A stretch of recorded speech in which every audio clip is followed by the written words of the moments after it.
Today, the world once again held its breath watching the tiny chimney on the roof of the Sistine Chapel, where 133 cardinals from 71 countries locked themselves in the most mysterious sacred ritual of the Catholic Church.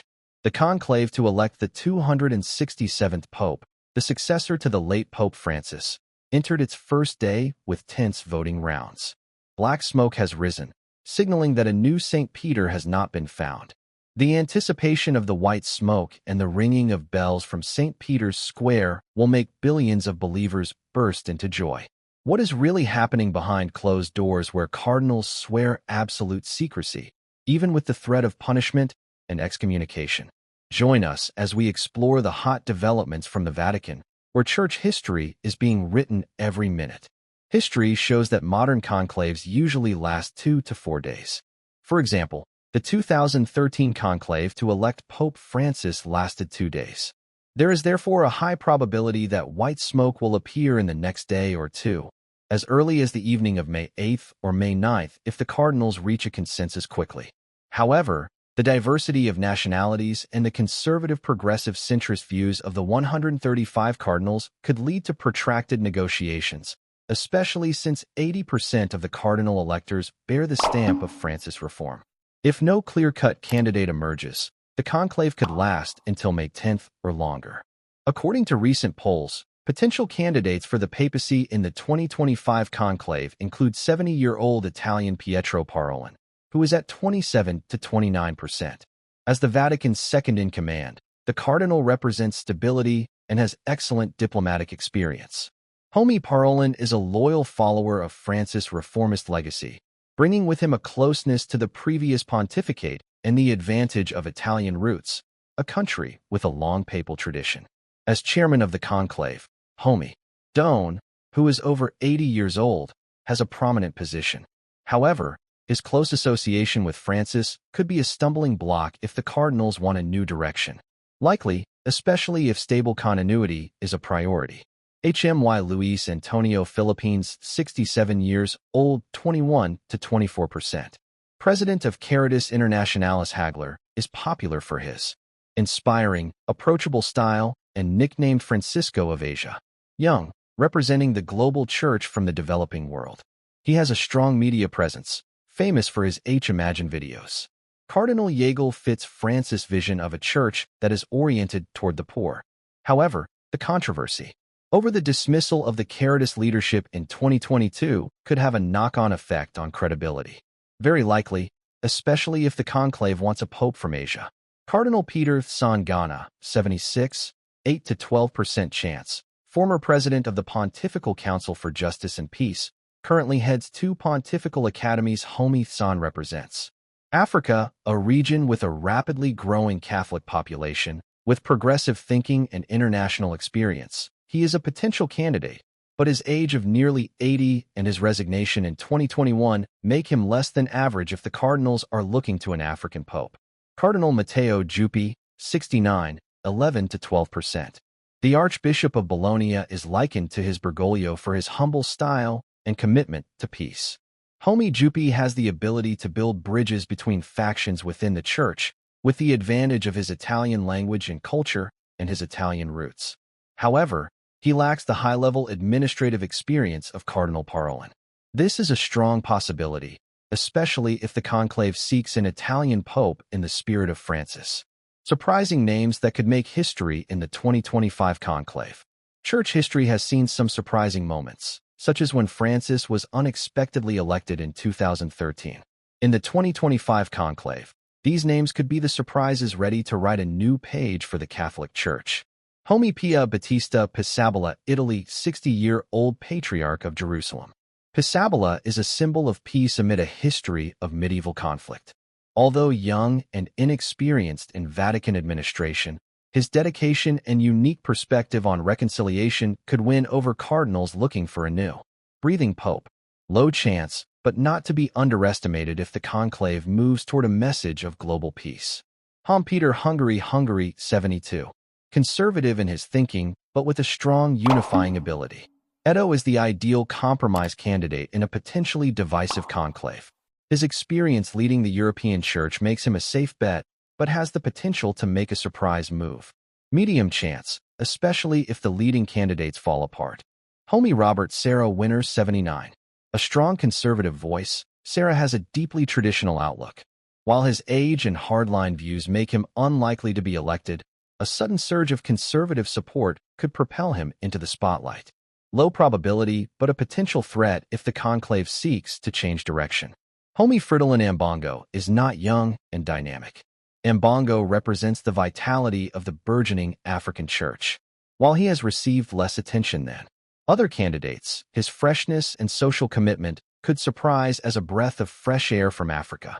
Low to medium probability with potential if Africa becomes the focus. Homie Mykola Bach, Ukraine 45. Although only mentioned on X as a surprise candidate, Bach is a symbol of hope amid war and suffering in Ukraine. His youth and lack of clout in the Vatican are major hurdles. But in a conclave seeking breakthroughs, he could be a miracle worker. The chances are slim, but nothing is impossible in God's hands. These names, though not the top candidates, carry within them a fire that can suddenly flare up as Francis did. The 2025 conclave will be the stage for the miracles of the Church. The Sistine Chapel, the trends are divided into three factions, called in secular language progressive reform, pragmatic centrist, and traditionalist conservative.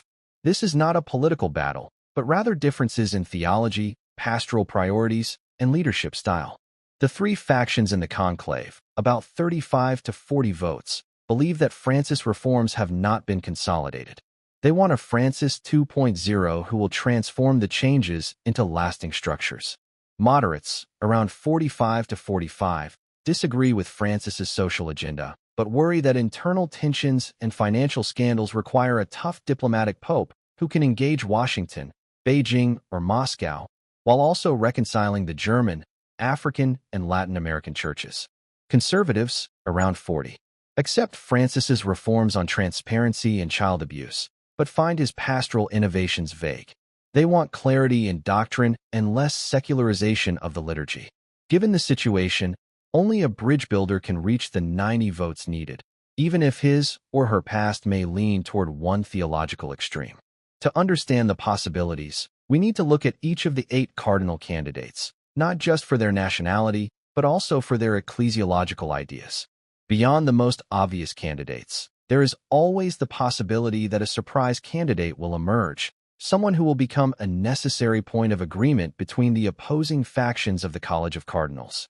History has shown that the Holy Spirit or more complex human dynamics can lead to unforeseen outcomes. However, what is less well known is that behind the scenes, secret strategies are being woven to influence the outcome of an election.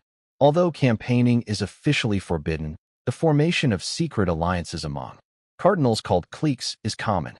These alliances are based on theological similarities, geographic similarities, or even tacit agreements from previous conclaves. Often the groundwork for an election is laid long before the cardinals are formally isolated. Groups of cardinals meet to discuss the qualities and desires of the future pope and identify potential candidates. It is in these private conversations that the actual framework of the conclave is laid. Historically, outside influences cannot be overlooked. Images released by the Vatican show the Room of Tears, a small room inside the Sistine Chapel sacristy where the conclave will take place, ready to await the new pope. This is where, immediately after his election, the new pope will enter for a few minutes of reflection and don his papal robes for the first time before receiving congratulations from the cardinals and appearing on the main balcony of St. Peter's Basilica to greet the faithful. Over the millennia, the emotions of newly elected popes have remained the same. There is emotion, shock, and even fear. And joy may come only later. Becoming the spiritual leader of more than 1.4 billion believers worldwide is a task that everyone understands is not easy. Tears are often the first reaction of new popes. In its 2,000 years of experience, the Church has anticipated this and has reserved a small, sheltered and private space for the Pope's first emotional turmoil. Room of Tears. The Vatican released a picture of the Room of Tears, which is very simple. With only a coat rack, a table with neatly arranged boxes, a mirror, and some chairs. On the rack hang 3 white robes of different sizes. Because until the white smoke rises, it is not known which cardinal will be the pope. Along with the alba, the cape, the sash, and the liturgical accessories. The current arrangement follows the one used in 2005 and 2013. The room will remain closed and guarded until the moment the cardinal, the College of Deacons, will announce, Habemus Papam, we have the Pope. It is in the Room of Tears.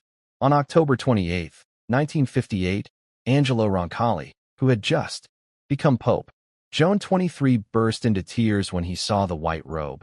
Despite being 77 years old and having had a lot of diplomatic experience from Paris to Istanbul. It was also here that Benedict XVI referred to the guillotine when defining his election in the conclave. The simplicity of the Room of Tears is essentially a simple dressing room, in stark contrast to the preciousness, opulence, and sheer beauty of the chapel, which is famous for its splendor. But it is here that the newly elected pope, who lives his last moments as a cardinal, becomes aware of the enormous responsibility that the conclave places on his still very human shoulders. The first papal vestments also take place in this room. Only since the time of Pope Paul V, a Damian monk, have popes worn white. Pope Paul V decided to retain the white Damian habit even after becoming pope, a choice that his successors continued until it became a tradition. White is considered a symbol of moderation, virtue, and light. White smoke or black smoke? The question is making the world hold its breath and watch the tiny chimney on the roof of the Sistine Chapel, where 135 cardinals from 71 countries are writing a new page in the history of the Catholic Church. The 2025 conclave is not only a sacred ritual, but also the center of hope, debate, and surprises that can change the fate of 1.4 billion believers.